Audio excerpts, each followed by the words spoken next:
여러분 안녕하십니까? 사주 상담사 장세진입니다. 많은 사람들이 사주 상담을 왜 하려고 할까요?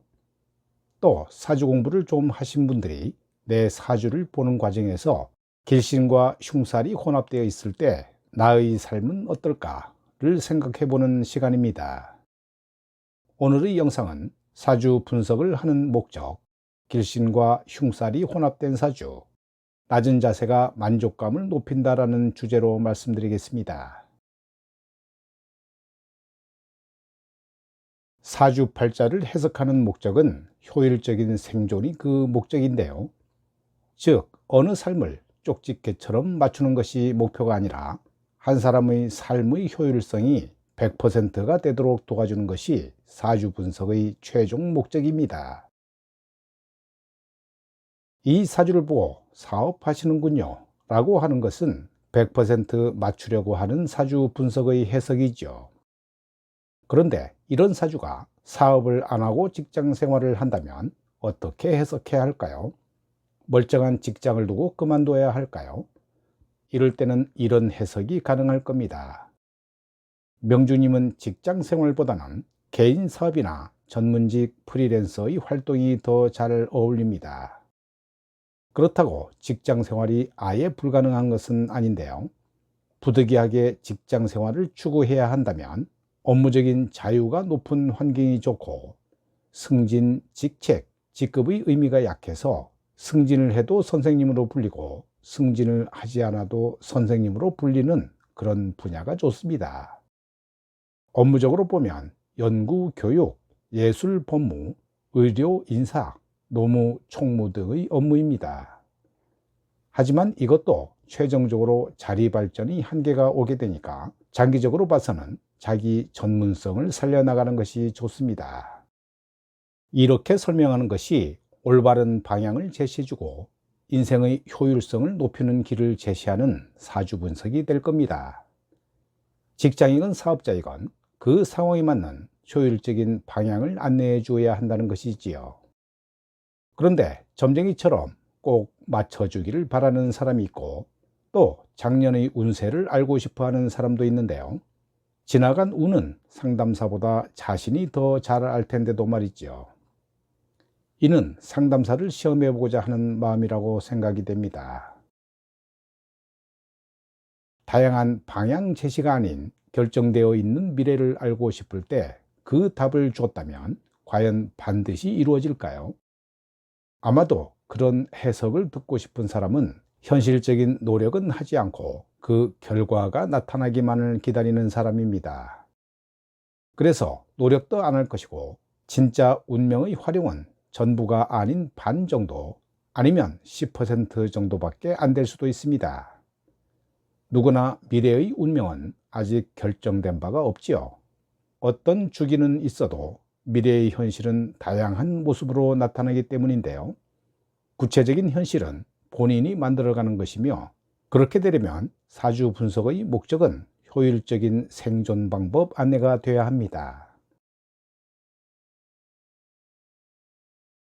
이번 주제는 합형충, 공망, 귀인이 섞여 있을 때 그 해석하는 방법을 알아봅니다. 충하는데 합을 하면 해소가 되나요?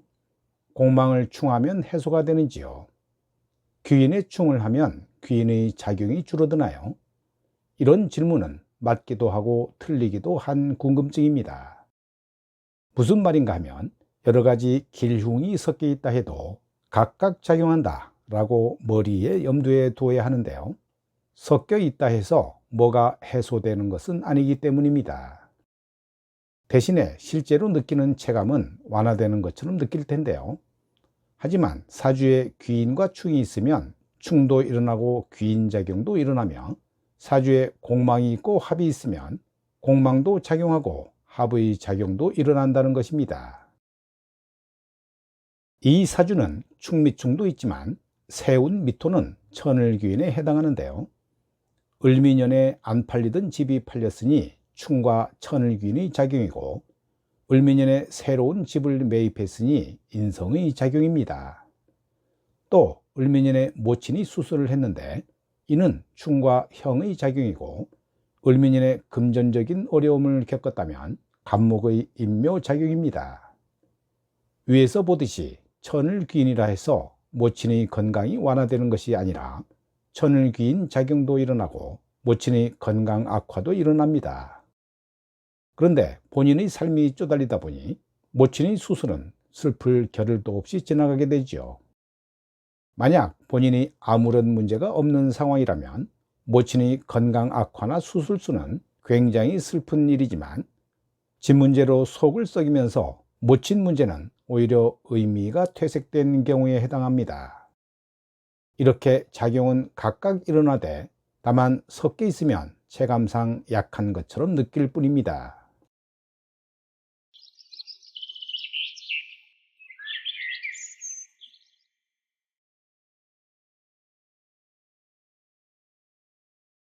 우리는 인위적으로 나를 조절해서 불운을 피해가기도 하는데요.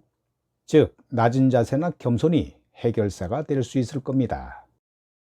예를 들어 아무리 부부운이 불길하더라도 내가 배우자를 겸손하게 대하면 불운을 피해 나갈 수 있고, 또 직장운이 좋지 않더라도 겸손하게 자세를 낮추면 극단의 어려움을 피해갈 수 있습니다. 나의 입장에서 보면 타인이 나를 괴롭힌다고 생각하지만 사실 상대의 입장에서 보면 내가 겸손하지 않아서 다툰다고 생각할 겁니다. 모든 게 상대적이라는 것이지요.